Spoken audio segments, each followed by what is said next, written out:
బందర్ నియోజకవర్గంలో ఇక్కడ ఒక ఆయన ఉన్నాడు, తట్టపుట్ట సతికిరిపోయాడు మొత్తం బందర్ నుంచి.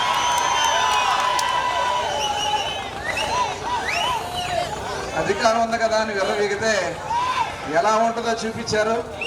ఇవాళ రకరకాలుగా చంద్రబాబు నాయుడు గారిని, పవన్ కళ్యాణ్ గారిని అయితే వ్యక్తిగత జీవితం గురించి కూడా చాలా వ్యంగ్యంగా మాట్లాడారు.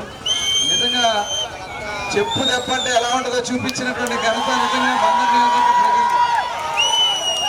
50,000 ఓట్ల మెజార్టీ హిస్టరీ, అటువంటి హిస్టరీ చేశారు మీరందరూ కూడా. మీకు ఈ సందర్భంగా చెప్తున్నా, ఈ విజయం మచిలీపట్నంలో ఉన్నటువంటి ప్రతి ఒక్క పౌరుడికి అంకితం చేస్తున్నాను కూడా ఈ సందర్భంగా. ఇది మీ విజయం, నా విజయం కాదు, మన విజయం. మనందరం కూడా సమిష్టిగా పనిచేసుకున్నటువంటి విజయం. మీరు ఎన్ని ఆశలు అయితే పెట్టుకున్నారో ఖచ్చితంగా మరి బాలశౌరి గారు మరి వారు కూడా చాలా నిబద్ధత కలిగినటువంటి వ్యక్తి. ఆయన కూడా మరి ఈరోజు చాలా కార్యక్రమాలు చేసుకుని ముందుకు వస్తున్నారు. ఇవాళ ఒక శుభవార్త వచ్చింది. త్వరలోనే మనకి ఒక ఆయిల్ రిఫైనరీ భారతదేశంలో నిర్మాణం చేయడానికి 3 రాష్ట్రాలు పోటీ పడతా ఉన్నాయి. కానీ కేంద్ర ప్రభుత్వం ఆంధ్ర రాష్ట్రంలో మచిలీపట్నంలోనే కడతామని చెప్పి వాళ్ళు ముందుకు వస్తున్నారు. BPCL కంపెనీ వాళ్ళు అది త్వరలోనే వాళ్ళు వచ్చి ఇక్కడ అంతా కూడా ఎస్టిమేట్ వేసుకుని వాళ్ళందరూ కూడా ఒక DPR తయారు చేసుకుని జరుగుతుంది.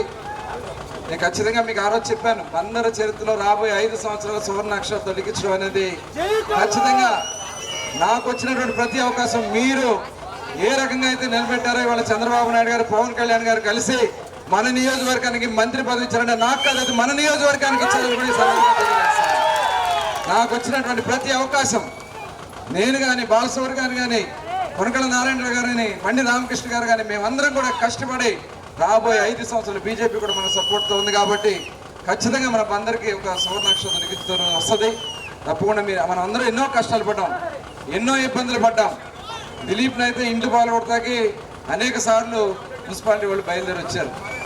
వాళ్ళు ఖచ్చితంగా చెప్తున్న వాళ్ళు వల్ల ఏది కాదు, బందర్ని అభివృద్ధి చేసే సత్తా దమ్ము ఉన్నటువంటి పార్టీలో తెలుగుదేశం, జనసేన, భారతీయ జనతా పార్టీ అని మరొకసారి తెలియజేసుకుంటూ ఇటువంటి అపూర్వ విజయాన్ని మీ అందరూ కూడా ధన్యవాదాలు అమ్మా. మీకు ప్రత్యేకంగా ఆడబిడ్డలందరికీ కూడా శిరస్సు వచ్చి పాదాభివందనం చేస్తామన్న బందర్ నియోజకవర్గం. ఎందుకంటే పోలింగ్ రోజు చూశాను ఎంత ఎండ వేడుంది. ఒక్కొక్క బూత్ లో 6 గంటలు 7 గంటలు నిలబడి ఓట్లు వేశాను. ఆ ఓట్లు వేస్తా ఉంటే నేను వెళ్ళి అడిగాను, అమ్మా ఇంత ఆలస్యం అవుతూ ఉంటున్నారు కదంటే, లేదు మేము వేసే వెళ్తాం, విదేశాల నుంచి కూడా వచ్చే ఓట్లు ఇక్కడ వేశారు. రాత్రి 2 గంటల వరకు ఓట్లు వేశారు బందర్ నియోజకవర్గంలో, కొడుకుపేట, బలరావునిపేట. మరి వాళ్ళందరికీ కూడా ప్రత్యేక ధన్యవాదాలు తెలియజేసుకుంటూ అందరికీ జై తెలుగుదేశం.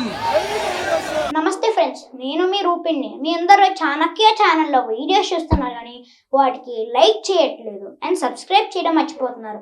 మీరు కనుక చాణక్య ఛానల్కి సబ్స్క్రైబ్ చేస్తే మాకు ఇంకా మంచి వీడియోస్ని, న్యూసెస్ని చేయడానికి మాకు మోటివేషన్ ఉంటుంది.